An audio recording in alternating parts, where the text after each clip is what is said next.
जब एक खूंखार आदिवासी को जीवन में पहली बार ये लड़की मिलती है तो ये इसकी घाटी का दीवाना हो जाता है और अब ये खूंखार आदिवासी इस घाटी में एक सुरंग बनाना चाहता है। कहानी की शुरुआत में 20 साल की एक लड़की दिखाई देती है जिसका नाम सारा है। ये एक पार्टी में जा रही होती है। अब बीच में एक सुनसान रास्ता पड़ता था जहां सारा की गाड़ी के सामने एक खूंखार आदिवासी आ जाता है। अब सारा इस खूंखार लंबे चौड़े आदिवासी को देखकर बेहोश हो जाती है। अब इस आदिवासी ने जीवन में पहली बार कोई गाड़ी देखी थी, इसीलिए ये आदिवासी इस गाड़ी को बहुत ध्यान से देखने लगता है। तभी इसकी नज़र सारा पर जाती है और फिर ये आदिवासी भी डर जाता है और अपना हथियार सारा को मारने के लिए निकाल लेता है। लेकिन तभी पीछे से एक गाड़ी आ जाती है जिसकी वजह से ये आदिवासी पास में ही छिप जाता है। इस दूसरी गाड़ी में सारा का बॉयफ्रेंड नॉर्मन था जो कि सारा के पीछे पीछे ही पार्टी में जा रहा था। अब सारा नॉर्मन को उस आदिवासी के बारे में बताती है। सारा की बात सुनकर नॉर्मन हैरान हो जाता है।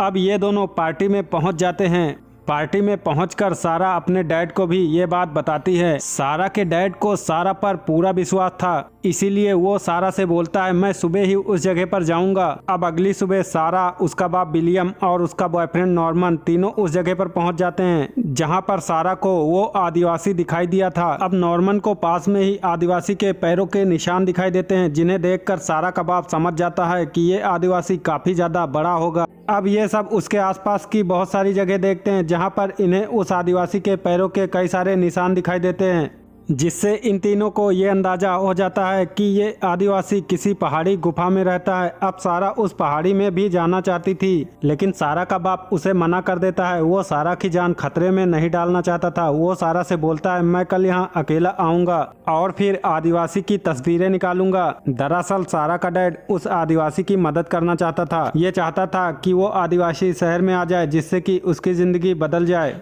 अब अगले दिन विलियम एक हेलीकॉप्टर से उस पहाड़ी एरिया का दौरा करता है लेकिन उसे ऊपर से कुछ नहीं दिखाई देता, इसीलिए वो नीचे उतर आता है। नीचे उतरने के बाद विलियम हेलीकॉप्टर को वापस भेज देता है क्योंकि उसे नहीं मालूम था कि उसे यहाँ पर कितने दिन लगेंगे। अब विलियम आसपास देखने लगता है। विलियम को आदिवासी के पैरों के निशान तो नहीं मिलते लेकिन उसे एक जगह पर गर्म राख मिलती है। विलियम उस राख की तस्वीरें खींच ही रहा था कि तभी उसके सामने वो आदिवासी आ जाता है। आदिवासी को सामने देखकर विलियम इतना डर जाता है कि वो वहीं पर बेहोश हो जाता है, जिसके बाद वो आदिवासी विलियम को वहां से उठा ले जाता है। अब जब कई दिनों तक विलियम वापस नहीं आता तो उसकी बेटी सारा और नॉर्मन उसे ढूंढने के लिए वहीं आ जाते हैं। उस पूरी पहाड़ी इलाके में ढूंढने के बाद भी सारा को विलियम कहीं नहीं दिखता, लेकिन सारा को एक जगह पर विलियम का कैमरा दिखता है जिससे कि सारा डर जाती है। उसे एहसास हो जाता है कि विलियम खतरे में है क्योंकि विलियम अपना कैमरा कभी भी नहीं छोड़ता था। इन दोनों को यकीन था कि विलियम को जरूर आदिवासी ले गया होगा।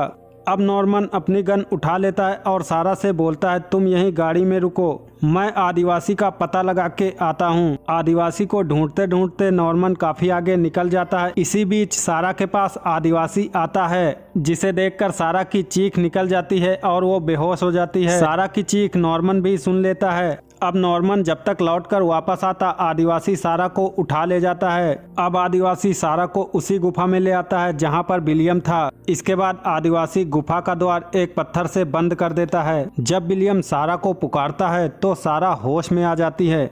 अब आदिवासी इनके पास वापस आ जाता है। इस आदिवासी को बोलना नहीं आता था, इसीलिए विलियम इशारों में उसे बताता है कि सारा मेरी बेटी है। विलियम की बात सुनकर वो आदिवासी सारा को सूंघने लगता है। विलियम सारा से बताता है कि मैंने इसका नाम ईगा रखा है और ईगा किसी को नुकसान नहीं पहुंचाता। अब ईगा सारा को अपने पूर्वजों की लाशें दिखाने लगता है। ईगा के पूर्वज इसी गुफा में रहते थे, इसीलिए ईगा भी इसी गुफा में रहने लगा। अब ईगा सारा को खाने के लिए मांस देता है। उधर नॉर्मन सारा को ढूंढ रहा था और उसे ढूंढते ढूंढते रात हो जाती है। अगले दिन सुबह होते ही नॉर्मन फिर से सारा को ढूंढने लग जाता है। ईगा खाने की व्यवस्था करने के लिए गुफा से बाहर आ जाता है।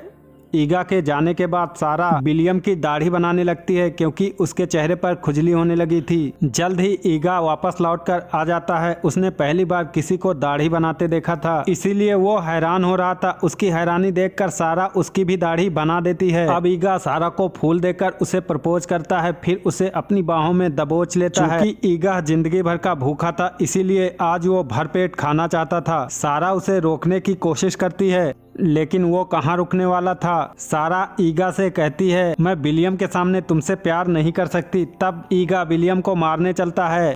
लेकिन सारा उसे रोककर बाहर जाने का इशारा करती है। अब सारा की बात समझकर ईगा बाहर आ जाता है और बाहर आते ही वो फिर से सारा को दबोच लेता है। अब ईगा अपनी भूख मिटा पाता उससे पहले ही विलियम बाहर आ जाता है। विलियम को देखकर ईगा बहुत ज्यादा गुस्से में आ जाता है। ये पहले सारा को फेंक कर बेहोश करता है, उसके बाद विलियम पर टूट पड़ता है। विलियम को काफी पीटने के बाद वो सारा को उठाकर जाने लगता है। जब ईगा वहां से चला जाता है तो नॉर्मन वहां पर आ जाता है, जो कि पहले विलियम को उठाता है, फिर सारा को ढूंढने लगता है। तभी अचानक से नॉर्मन के सामने ईगा आता है और उसकी गन छीनकर एक ही झटके में तोड़ देता है। नॉर्मन ईगा पर कई हमले करता है, लेकिन ईगा पर उसके हमलों का कुछ असर नहीं होता है। अब ईगा जब नॉर्मन को एक हाथ मारता है तो नॉर्मन वहीं पर ढेर हो जाता है। अब ईगा फिर से सारा के पास पहुंच जाता है, जो कि एक पत्थर पर लेटी हुई थी। तभी नॉर्मन उठता है और एक पत्थर उठाकर ईगा को मारता है, जिससे कि ईगा वहीं पर गिर जाता है। अब नॉर्मन जल्दी से सारा को होश में लाता है। इसके बाद ये दोनों गाड़ी तक पहुँच जाते हैं। अब ये तीनों गाड़ी में बैठकर वहाँ से भाग निकलते हैं और शहर पहुँच जाते हैं। ईगा इन तीनों को रोकने की बहुत कोशिश करता है, लेकिन वो नाकामयाब रहता है। अब ईगा हर हाल में सारा की घाटी का फल खाकर अपनी भूख मिटाना चाहता था, इसीलिए वो सारा को ढूंढते हुए शहर आ जाता है। ईगा पहली बार शहर आया था, इसीलिए वो यहाँ की चीजें देखकर हैरान हो रहा था। उधर विलियम सारा को किसी पार्टी में ले जाने वाला था।